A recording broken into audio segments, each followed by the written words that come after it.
Well, hello random YouTube people. Do you have a Polaris RZR or want one, and wish you had some tunes while you drive? In this video I'm going to show you how to install this awesome SSV Works overhead stereo system. It's gonna be epic.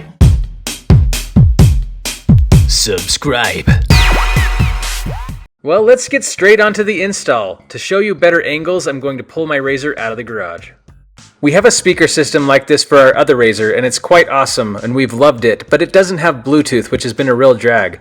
This newer model that we have for this SSV Works does have Bluetooth, which I am so excited for. Before we get it out of the box, let's go ahead and take the roof off because we are going to need the access to tighten the bolts and things. Of course, your machine might be completely different than mine, but I have a metal roof held on by some Allen wrench bolts and a couple nuts, so let's go ahead and take those off so we can get on to the install. Some of these bolts can be quite long, so I would recommend having a socket wrench with deep sockets, or like you see me here, have a ratcheting wrench.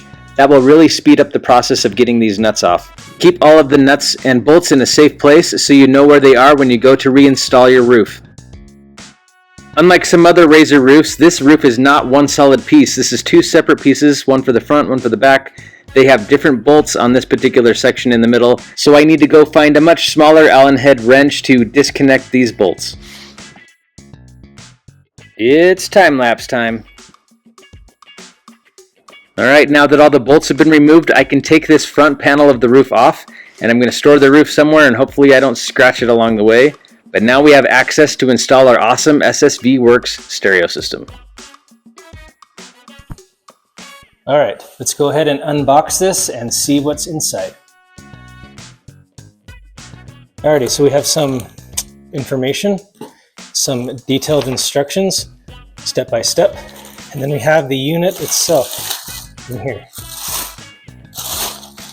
Nice little LED light, controls, so you don't have to use your phone directly, and a wiring harness. Let's check out these installations instructions and get started. This is going to be a two-person job more than likely, but I want to see how heavy this is, just lifting it with my left hand. It's really not so bad, really. Might be able to use some tie downs to secure that in place so that I don't have to have a second person, but I'd probably recommend getting a second person, and I probably will too. The first part of the instructions talk us about these brackets. So these extra bracket pieces are going to be in these boxes on the side over here. So here's some of those brackets. Has a little sticker with some fabric on it so it doesn't scratch your paint. We'll get to this installation step soon. And just looking at all these other brackets.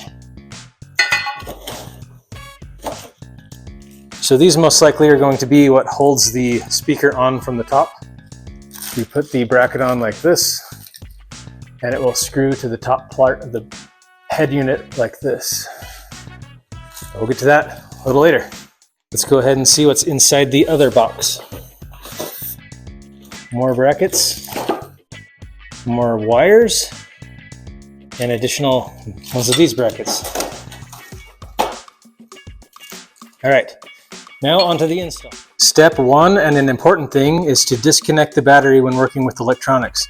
We're not to the battery stage yet, but that is a very important thing to remember.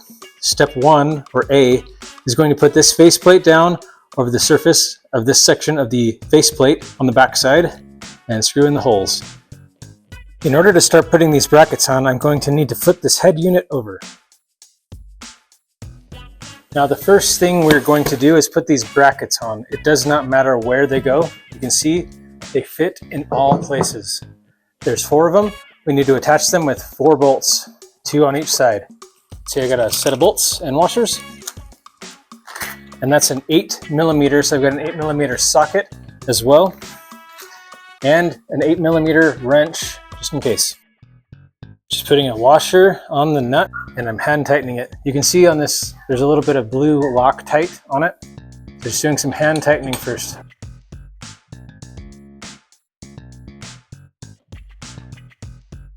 So you can see that these can move back and forth, and that's going to depend on the frame on our RZR and how far forward or backward we're going to put it. I'm going to try to still save my rear view mirror. I actually might be getting a new one, but this is going to let me push it back and forth a little more to make sure that it gets in the right place.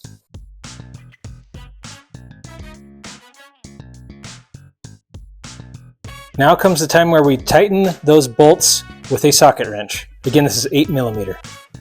Now don't tighten these down too tight because we still want some wiggle room back and forth.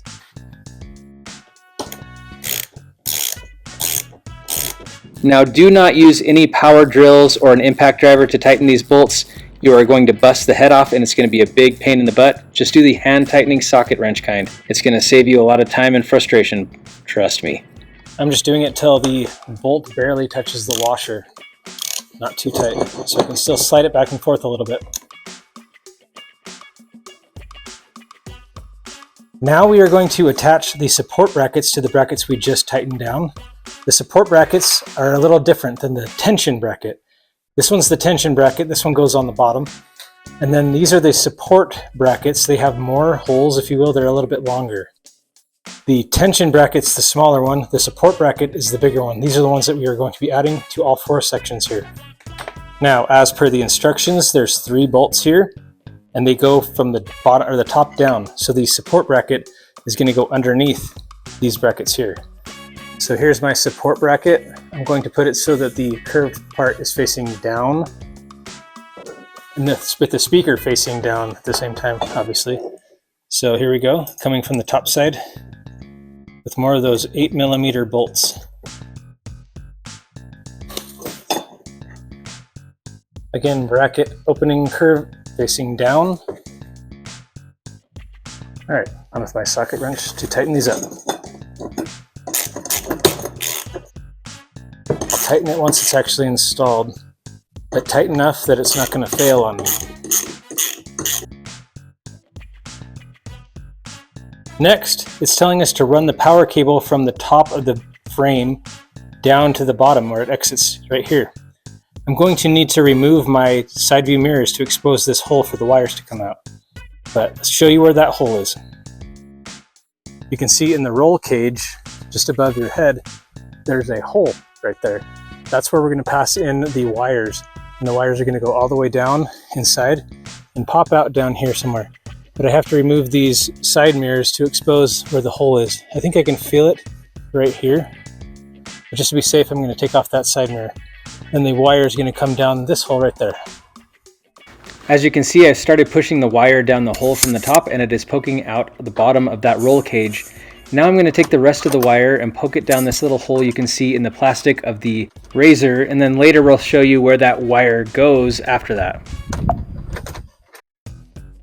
So as you can see, I have taken the bulk of the wire and ran it down the roll cage tube down into the hood panel area, and you can see the wire sticking out. This is the wire that's going to connect to the electrical control panel there, also called the accessory panel.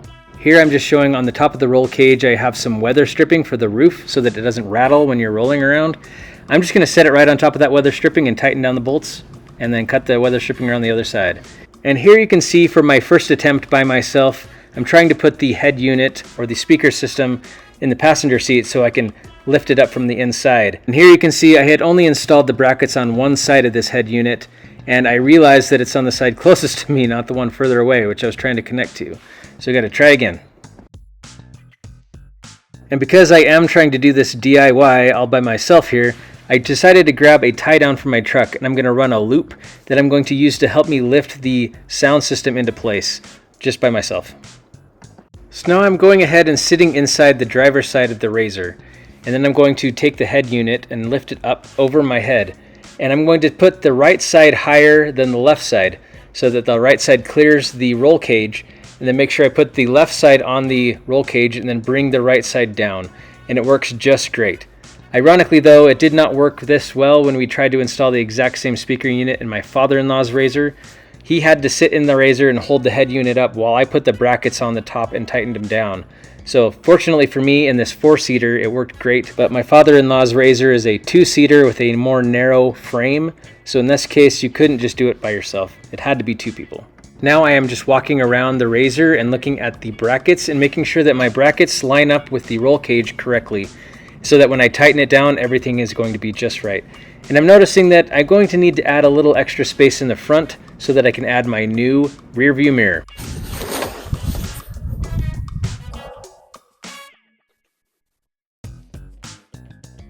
Well, so far it's looking pretty dang rad.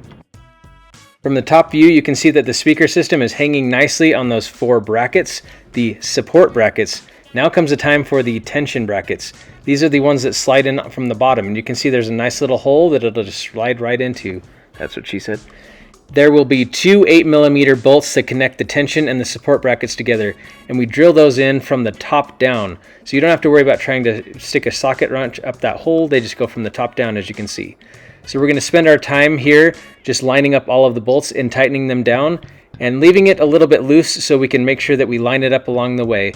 I am leaving myself some space for my rearview mirror. But before I do all of that, I'm going to go ahead and wire it all up to see if it's working correctly. On the speaker system, there's one end of the wiring harness. There's a lot more wires that you can add extra speakers. You can add a subwoofer and things like that, door speakers, auxiliary speakers. There's an antenna for the radio. But in this case, you only really need to connect the wiring harness that's running down the tube to the wiring harness connection on the speaker. And that's all you need to do, but there's lots of extra things you can do if you want to. So we're going to go ahead and plug the speaker end into the wire end that goes down the tube. And then next, we're going to wire it up on the other side into the accessory panel. Let's go ahead and open up the hood just by spinning these 2 tabs to expose the under the hood area and get to our accessory or our electronic control accessory panel. As the wire comes down the tube and exits into that hole we stuffed the wires through, it runs around the top of this little frame. Later I will go back and zip tie it so it looks nice and pretty, but these are the 2 wires that we have. We have our ground wire and then our accessory wire, the red wire. Included installation instructions will of course tell you everything that you need to know. After you connect the wires together, there are a couple things you need to do. With the red wire, we're going to crimp on a fuse wire. And then on the ends of both the black and the red wire, we're going to crimp on a circle terminal ring connector on the other end so we can easily connect them to the accessory panel. Let's go ahead and do that. Draped over the hood is the wire we ran down the tube, just a black and a red wire. Then in my hand, this is the red fuse wire. One end has what's called a butt connector. It's already crimped onto the fuse wire. We need to crimp the other end onto the red wire. Then on the other end of the black wire, we're going to crimp on this circle terminal connector. It's named a lot of different things, but in the instructions they call it the circle terminal connector. So I'm going to push it onto the red wire and use my wire clippers to crimp that on so it's nice and snug, and use the wire cutters, wire crimpers to crimp on the red wire into the other end of that butt connector. Now it's time to attach them to the accessory panel. Before we do that, of course, we are going to disconnect power from the battery. Always take the negative end off before you take the positive. The negative is the black, the positive is the red. Now that the battery is disconnected, we can hook the wires up to the accessory panel. If you don't have something plugged into the ground by default, you have to create your own ground wire, and I ran mine to the frame right here. I was going to put it over here, but I didn't know if that was a frame ground, but you do have to ground this before you put your sound system on. This is the black in the ground, and then the red into the auxiliary area. Let's go check it out. Reconnect the battery, positive then negative. All right, so everything is all done. Here's the moment of truth in accessory mode, and it's on.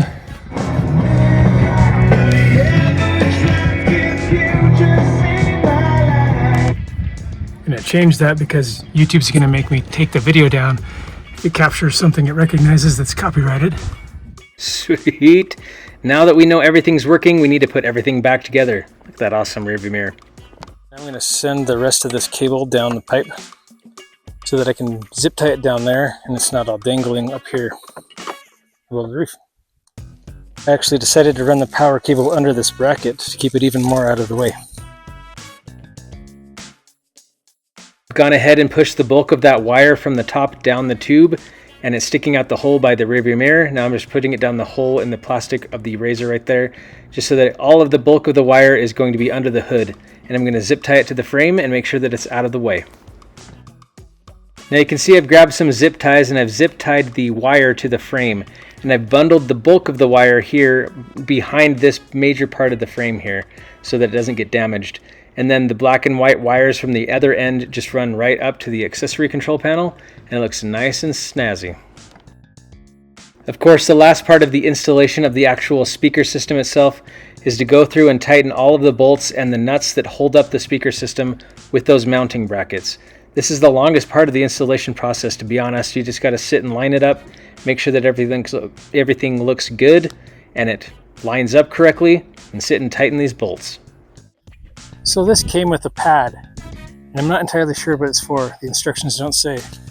I could put it here so that the roof doesn't rub, or I was thinking I could cover the cables with it. So I'm not sure what to do. I decided to put it over the cables here, just to keep those kind of stuck all together so they don't flip around in there. And finally, put back on the roof.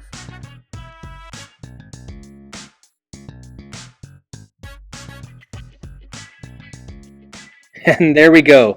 The sound system is all completely installed. The roof is back on, it's wired up, and it looks great.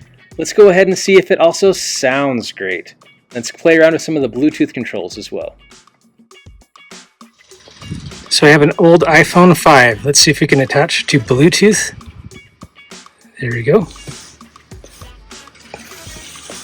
Bluetooth on. This phone seems so small. Okay, there we are. SSV works. Connected. All right, it says connected up here. So we're going to turn up the volume a little bit on the phone and turn on some music. I don't think this one's going to be copyrighted. I found it like 20 years ago when I was in high school. Here we go. El Chupacabra. I don't think these guys would have copyrighted their music. I don't think anyone's ever heard of them.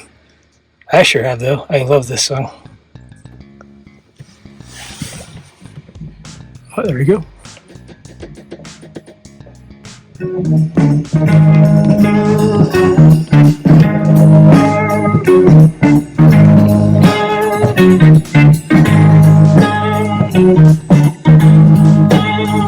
We are rocking and rolling.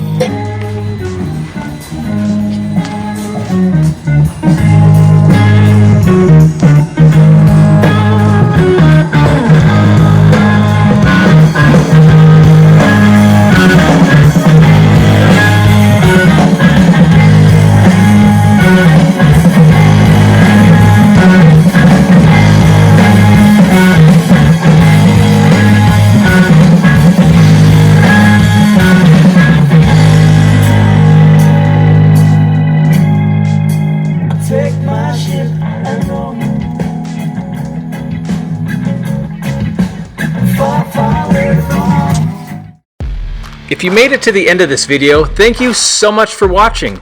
If you find my content relatable or informative, please give this video some kind of interaction, such as smashing that like button, commenting, and sharing this video with all of your friends. This helps the YouTube algorithms know how to share my content with other random people just like you. And to be sure you don't miss out on future bodacious content, subscribe. Subscribe.